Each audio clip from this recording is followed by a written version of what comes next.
लावलं का खोबरं निघालं. खूप इझी आहे आणि अगदी अजिबात ताकद लागत नाही त्याला. असे 2 तुकडे झाले त्याचे.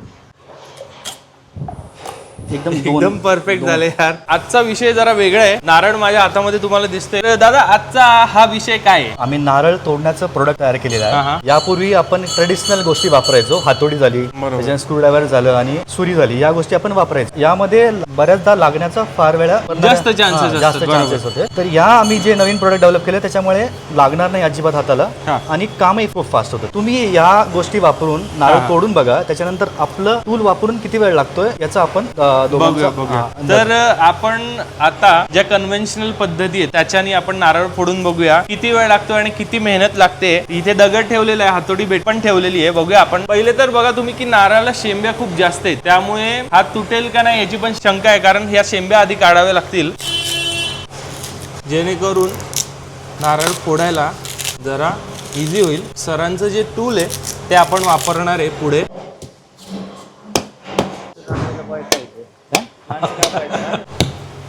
पण पाणी देखील सांडतं याच्यामध्ये. पाणी पण सांडलेलं आहे. तुम्ही याच्यामध्ये पाणी कलेक्ट करतोय. खोबरं पण काढून बघूया. तर हे थोडं बघायला गेलं तर किचकटच आहे, म्हणजे टाइम टेकिंग पण म्हणा किंवा मेहनत वाईज पण म्हणा. तर आता मी सरांकडे हँडओव्हर करतो. सर आता तुम्ही या. तर आता हे आपण वापरून बघूयात याच्यामध्ये काय आहे. तर हे नट ब्रेकर आहे, नारळाची कवटी तोडण्यासाठी हे प्रोडक्ट आहे. अच्छा, मग ह्याचं फंक्शनिंग तर आपण बघूच, पण या तुमच्या किटमध्ये अजून काय काय येतं? तर हे नट ब्रेकर आहे, त्याच्यानंतर हे हस्क रिमूव्हर आहे, म्हणजे हा वरचा जो काथ्या आहे तो काढण्यासाठी. हे आतमधलं खोबरं काढण्यासाठी. याला बॅक साईडला धार आहे अशी, त्यामुळं खोबरं कापता येतं सहज. आणि हे पाणी काढण्यासाठी. आणि हे नाईफ शार्पनर, याच्याने घरातल्या सुऱ्या देखील शार्प करता येतात. त्याच्यासोबत हे देखील, याचं देखील धार लावू शकतो आपण. की पहिलं आपण हस्क रिमूव्हर घेतो आहे. तर हे फक्त आतमध्ये रोवायचं, असं ओपन केलं की असं सहज निघतं, म्हणजे हात लावायची गरजही पडत नाही. इझिली ते निघालं. सही आहे.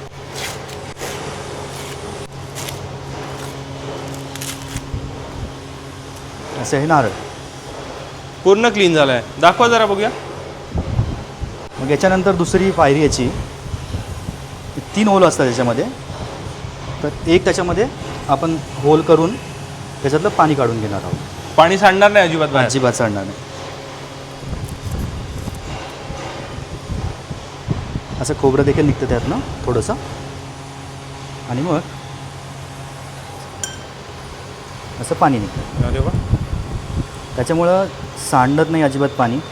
म्हणजे एकदम टीडीएस प्रोसेसला एकदम इझी करून टाकलं असं झालं. एकदम बरोबर. म्हणजे जे पाणी पहिले वेस्ट जात होतं ते आपण आता काढून मस्तपैकी पिऊ शकतो. सगळं पाणी काढता आलं आपल्याला. याच्यानंतर याची पुढची प्रोसेस म्हणजे नारळाचे 2 तुकडे करणं. म्हणजे इव्हन ऑर जसे मगाशी झाले होते तसे नाही होणार? नाही, एकदम perfect. Centre to centre 2 even halves होतील त्याचे. नारळ मोठे आहे ते. त्याच्यामध्ये ठेवलं आहे, ब्लेड आहेत खाली, त्याच्यामध्ये ठेवायचं, सेंटरला ठेवायचं एकदम, आणि वरून क्लॅम्प करायचं याला असं.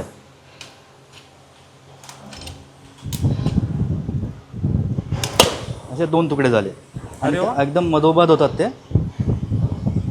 असं मी काढून दाखवतो. असे 2 तुकडे झाले त्याचे. 2 तुकडे याच्यानेच ओपन करायचे ते.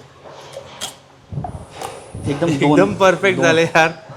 2 तुकडे होतात एकदम सेंटर टू सेंटर. मग याच्यानंतर खोबरं काढायचं. हे मलाई स्कूपर याला म्हणतात. फक्त यूज करताना हे असं पकडायचं बोटांमध्ये 2 आणि व्हर्टिकल फोर्स लावायचा. लावलं का खोबरं निघतं. अरे वा. निघालं.